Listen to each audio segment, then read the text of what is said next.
but we're going to go ahead and get started. For those of you that might be new here, my name is Rachel Phillips. I am one of the health coaches here at Incenta Health. Thank you for joining us today. As always, we'll get started with an icebreaker. So feel free to either type in the chat or take yourself off mute, whatever is easiest for you. And the icebreaker question for today is, what is your favorite purchase that you've made while in quarantine, working from home? So something over the last year, a COVID related purchase. What is your favorite one?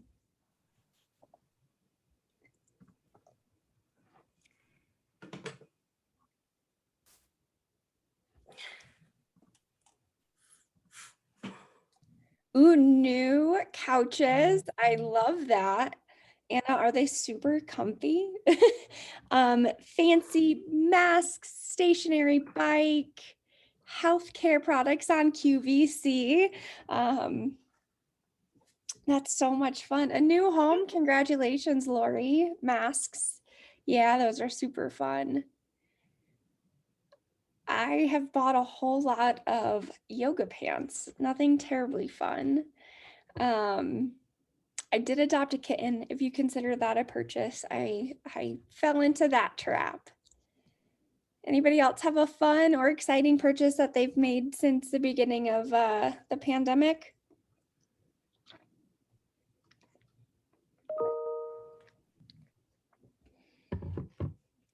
No worries. So today's topic is around March being National Nutrition Month. I do invite you to come up with any nutrition related questions that you may have. Feel free to put them in the chat at any time. Or we can just have an open dialogue at the end.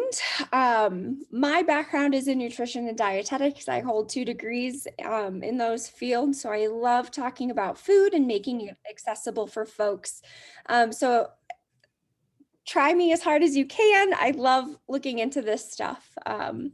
But we will start with a very basic overview of what is healthy eating. There are a lot of these buzzwords, fad diets, all of those types of things. But really, like, what is the truth of it? What is the science behind it? In most of these fad diets, it doesn't matter what one you are following: paleo, Atkins, keto, intermittent fasting, all of them come down to calories in versus calories out and eating quality foods. So at a very basic mathematical level, in order to either gain weight or lose weight, we have to have our ratio of calories consumed be different than our calories expended. We consume calories through our foods. We get calories one of 4 ways, one being alcohol. We won't really talk about that one, but we also get it through carbohydrates, through fats, and through protein. Carbohydrate and protein per gram have 4 calories, and our fats have per gram 9 calories. So if you've ever heard of like macro counting, that's what they're talking about, is those 3. They're called macronutrients. That's how we get our calories. Carbohydrates, fats, and proteins all have different responsibilities within the body, and we need all 3 of them in order to be nice and healthy. Things like protein will help us build up muscle mass. All of our DNA is based off of protein. All of our organs and all of that need protein to function. Protein keeps us fuller longer. And a lot of folks think of protein coming from animal sources. So any sort of meat, dairy, eggs, those type of things. However, we can get protein from a non-animal source. Fun fact, broccoli is actually higher in protein gram for gram than steak. So if you're looking to increase your amount of protein every day, there are certain vegetables that could be helpful in doing that. The next one we'll talk about is fats. We can get fats in a lot of different ways, and fats are very nuanced. So if we're thinking about healthy fats, we're thinking about ones that come from plants. So things like olive oil, nut oils, nuts, avocados, those have healthier fats. Our bodies do need fat to operate. Fat is the precursor for things like vitamin D, and if you're vitamin D deficient, you're going to have some, hopefully not, but some mood swings, maybe some bone deficits. So that's just an example. Other things we need fat for, the way our brain wires is through myelination, which is all fat on our neurons. So we need the fat for that as well. And fats have been proven to be clinically significant in folks who have otherwise uncontrolled epilepsy. That's where the keto diet came from. If you have heard of things like trans fats, those are fats that are man-made. They're not naturally occurring in nature, so you can't go find them at any point unless if you're in a store. Trans fats tend to come with like highly baked goods, so donuts, a cake that you would get at the bakery, things like fried chicken, French fries, things that are produced quickly and for convenience tend to be a little bit higher in trans fats. We don't want trans fats. The way that they are designed, the way that they're built means that they can clog our arteries fairly easier than non-trans fats. So we want to completely mitigate those out of our diet. And then we have unsaturated fatty acids and saturated fatty acids. Saturated fatty acids are solid at room temperature. So think of like a piece of steak, that's a saturated fat. Because it's a little bit harder at room temperature, it tends to, again, get stuck in places a little bit easier. So we want to not eat red meat for every single meal. We do have an increased risk of cardiovascular disease with increased animal-based fats. And then our unsaturated fats, you've probably heard of polyunsaturated fatty acids as well as monounsaturated fatty acids. That just comes down to the molecule structure, but unsaturated fatty acids tend to be more liquid at room temperature. So like olive oil, vegetable oils, coconut oil is in between the unsaturated and the saturated. Any kind of nut or nut oil will be an unsaturated fatty acid. Those are a little bit more heart healthy. Those tend to have our omega-3 and our omega-6s, which are very brain protective. Studies actually do show that supplementation during pregnancy with omega-3 fatty acid has better life outcomes for the fetus in terms of neurodegeneration and all of that. So having those omega-3s through fish and things like chia seeds, there are some plants that have high omega-3s. We really want those in our diet. And then the last of the three, so we talked about protein and fat, we're talking about carbohydrates now. Carbohydrate is really anything else. I think when people think of like, oh, I'm on a low carb diet, they cut out like breads and baked goods. And yes, that can be helpful, but carbohydrates are also our fruits and our vegetables. They come with a ton of micronutrients, so those vitamins and minerals that help keep us healthy and keep us operating in a good way. And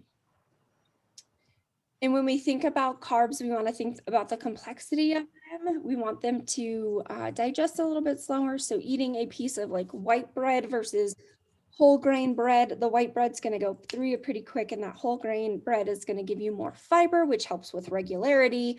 It's going to give you more nutrient density per gram, so you're getting more bang for your buck and not just calories. Again, whole foods are your most nutritious option. If you can go out and grow it or farm it yourself, it's a whole food. Go ahead and enjoy it.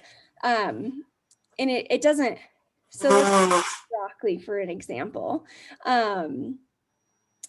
Frozen broccoli canned broccoli, fresh broccoli, all have the same nutrient density. They just have different price points on them. So there isn't, if you don't like fresh broccoli, you can still get the same benefits through frozen broccoli. Same thing for most fruits and vegetables, canned, frozen, or raw or fresh for the produce section. All of those have similar nutrient densities. One thing to watch out for with canned fruits and vegetables is the salt and sugar content, but those are considered whole foods. You can go out and grow your own broccoli and freeze it. You can't go out and like garden your own crackers or garden your own bread. There's a lot more that goes into it. So that's the delineation when we talk whole foods versus not whole foods. Do I have any questions at this point? Feel free to throw them in the chat or take yourself off mute, whatever is easiest. Awesome. When we think of a healthful plate, we're thinking of a plate that is at least half fruits and vegetables. And I know some people are like, I just don't want to sit down and eat raw fruits and vegetables or cooked fruits and vegetables. I highly suggest shredding them and putting them in something else. One really great way, shred like a zucchini and a carrot and throw it in some pasta sauce. And you're still getting all the benefits from eating fruits and vegetables, and hopefully not just eating them plain if that is an issue for you. You can also send us a chat or an email and we can walk you through other ways to kind of disguise your fruits and vegetables, especially if you have younger kids. That could be really helpful. Awesome. One point of delineation that I love to make for folks, especially now with a lot of social media telling us, and we're getting all of this conflicting information. So giving you the tools to make healthy choices for yourself. A lot of times folks will say like, oh, I'm a nutritionist, I can give you food advice, and sure, but anybody can call themselves a nutritionist. We all eat food and we all benefit from food. A nutrition coach, a nutritionist, they hopefully know a lot about food and how it affects the body, but there's no formalized education around being just a nutritionist. You don't know if that knowledge is scientifically found or if it's research backed or anything like that. Whereas a dietitian, they're highly educated medical professionals. So if you were to like go into a hospital and need food intervention, you're going to be seeing a dietitian. These are the experts on a health team that know food and its effect on disease state, not just like, oh, I have kidney failure, I'm going to see a dietitian, but also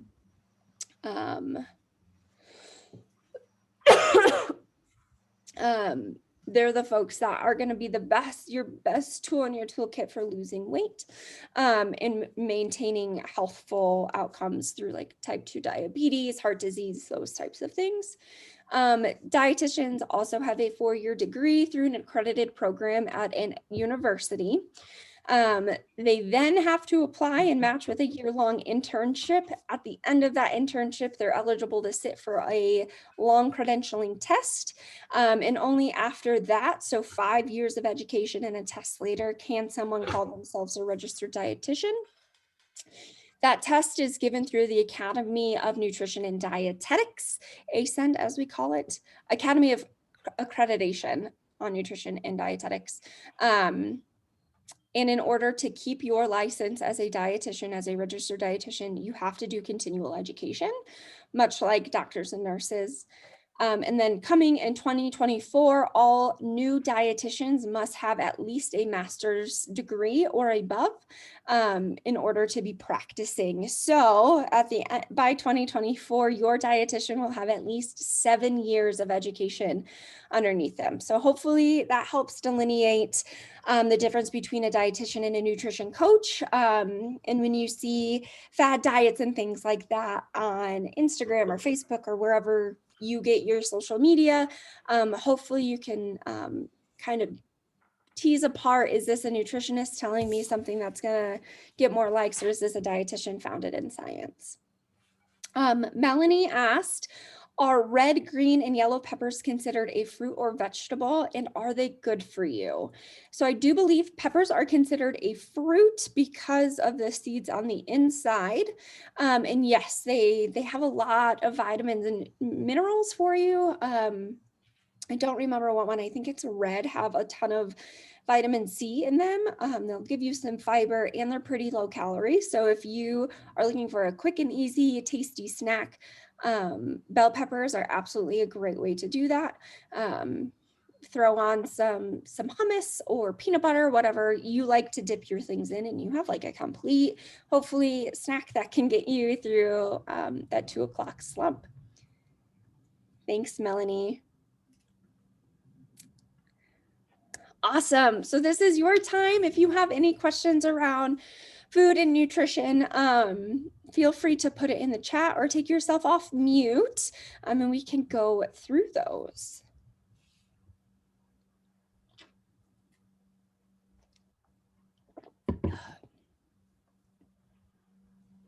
No questions?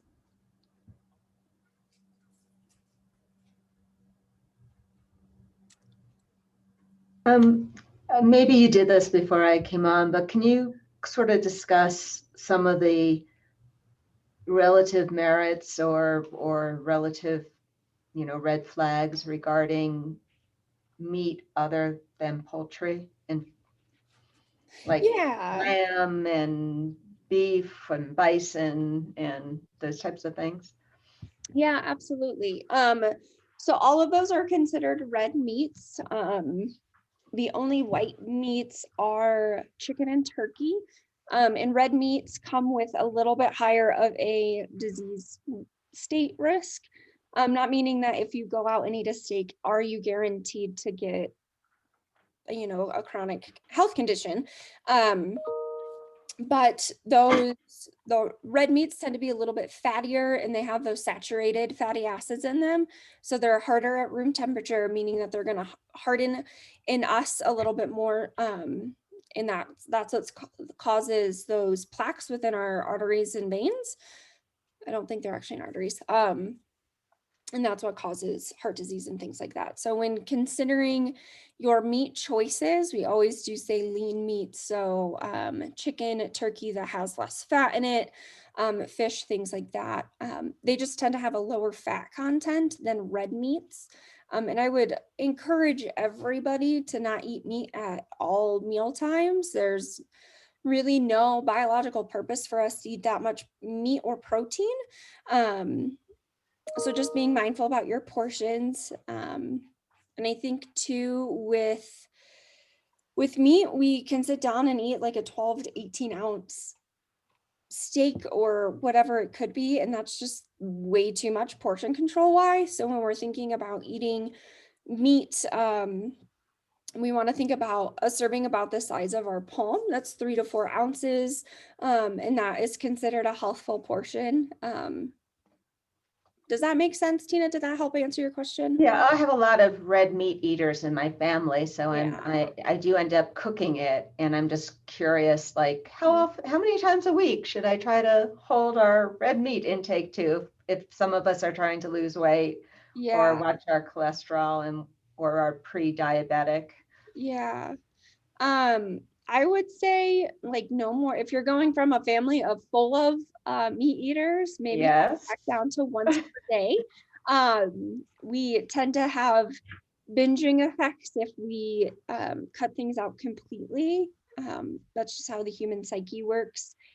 And things like high cholesterol, it's actually fascinating. They disproved that dietary cholesterol has a large impact on our overall cholesterol. So that means eating foods high in cholesterol doesn't have as large of an impact on our cholesterol values when you go to the doctor as was once thought.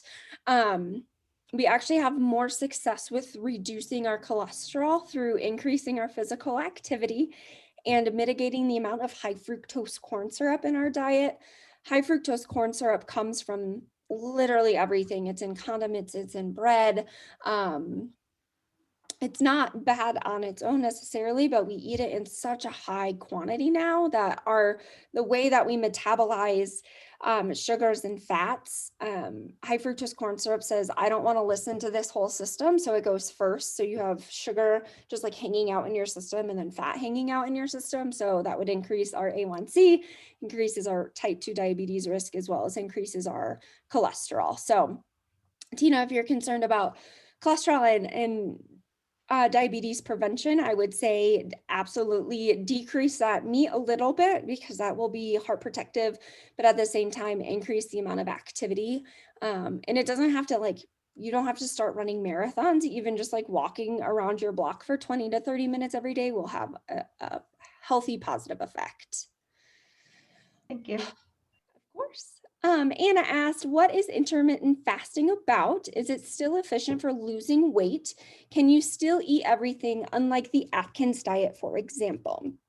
So intermittent fasting is this idea that we don't eat for extended periods of time. Some folks do it, they don't eat for 24 hours and 1 day a week. So maybe Monday's their fasting day. Others do it for 16 hours fasted, 8 hours fed. And if you think about it, all of us actually do some sort of intermittent fasting because we don't eat when we're asleep. And if you're getting the right amount of sleep, you're fasted for probably 7 to 8 hours every day, depending on when you eat dinner and when you eat your breakfast. So intermittent fasting is really about narrowing the time frame in which you're eating. And there's two trains of thought on if intermittent fasting is beneficial for your overall health. There's one train that says yes, because it gives our body a chance to regenerate itself. And there is a protective effect of intermittent fasting on the ends of our DNA, which is called telomere. And telomeres, the shorter they get, the more we age. So it protects that bit. On the same coin, other side, so there's this science that shows that intermittent fasting is beneficial for our overall health.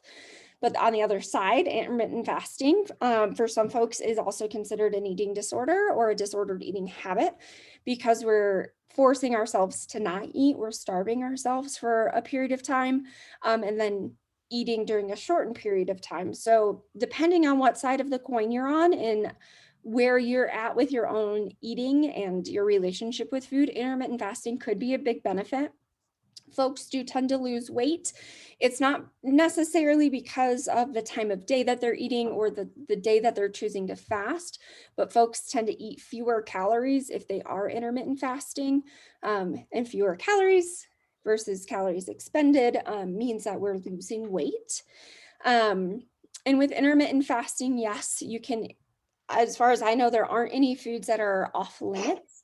And I would highly encourage you that if you are starting a new eating pattern or a new diet, as we like to call it, if there is an entire food group that you are not allowed to have, it for the sake of eating healthy, not just because you're gluten-free and have a really bad medical reaction to that, it might not be the best diet. Again, if we cut ourselves off from an entire group of foods, we're going to want that more.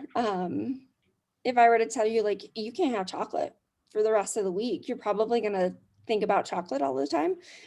So allowing yourself to have those little bits, obviously don't go eat the whole bag of chocolate, but if you want one piece of chocolate, that works. So, Anna, I know that was a really long-winded answer, but I hope I addressed your question. Yes, you're welcome. Caro asks, would you adjust your diet when you do weightlifting and training for a marathon to ensure proper recovery and no weight gain? Yes.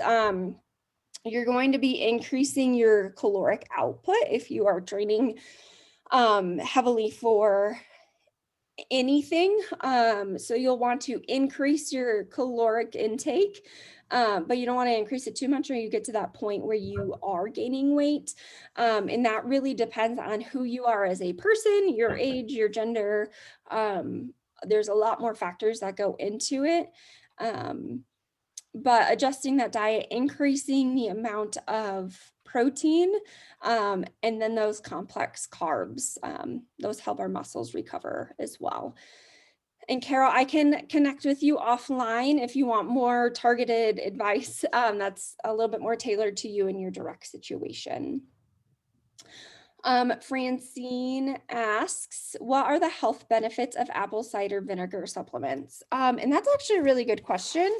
The only one that I know of right offhand is that apple cider vinegar is pretty effective in mitigating infections. I was talking to my vet yesterday and she said that apple cider vinegar is actually really helpful with ear infections in cats. If that's helpful, probably not. And I know for me personally, if I start to get that sniffle, I take a apple cider vinegar shot and it definitely helps reduce the length of my illness. But Francine, I can do some research and get back to you on that one if that's okay. And then Can you include me on your response to Francine? yes, is that Melanie? Yes, Okay, thank you. of course.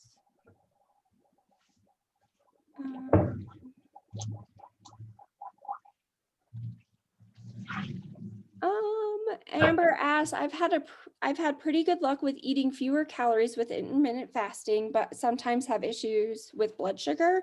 And that makes sense. Because when you eat, doesn't matter what you eat, you're going to see some sort of spike in blood sugar. So that would be one reason to possibly not do intermittent fasting if that blood sugar crash is too big of a thing and has too big of an impact, maybe breaking your fast a little bit earlier. Amber, do you want to share more or we can leave it at that? I just wanted to say it as kind of something to think about if you're thinking about doing it. Mhm. It worked well on cutting calories, but sometimes that going that long makes my blood sugar get low, and then I get a little loopy and lightheaded, weak kind of thing going on. That's all. Perfect. Thank you, Amber. Yeah, so something to consider if you are considering intermittent fasting. And if you are looking to make a big dietary change, make sure you check in with a doctor and a dietitian, especially if you have other health conditions. You want to make sure that you're not making progress in one area and cutting off, cutting off an arm to spite Paul or whatever that saying is. So making sure that you are taking into your whole health into account when making large eating changes. Awesome. With 2 minutes to spare, upcoming topics next week, we're talking about positive feedback loops. So hopefully getting into that mindfulness practice and rewiring our brain away from that negativity bias. The following week, please send us your questions. We'll do a health coach Q&A. So like questions that you all answered in the chat, perfect examples. As always, if you have either missed a week or you want to share any of these videos with anybody in your life, feel free to head over to incentahealth.com/wellness chats. They are all there. We upload them within 24 hours of recording. And as always, if you have any questions, feel free to give us an email, a call, or chat with us either online or through the app. We are available Monday through Friday, 8 to 5 Mountain Standard Time. And if you are looking for a community and a little bit of hopefully positive peer pressure to get you along the lines of your goals, head over to Facebook /Incenta Health or /groups /Incenta Health Healthy at Home. And we have information over there about how to live your healthiest life. And with that, thank you so much for joining us today.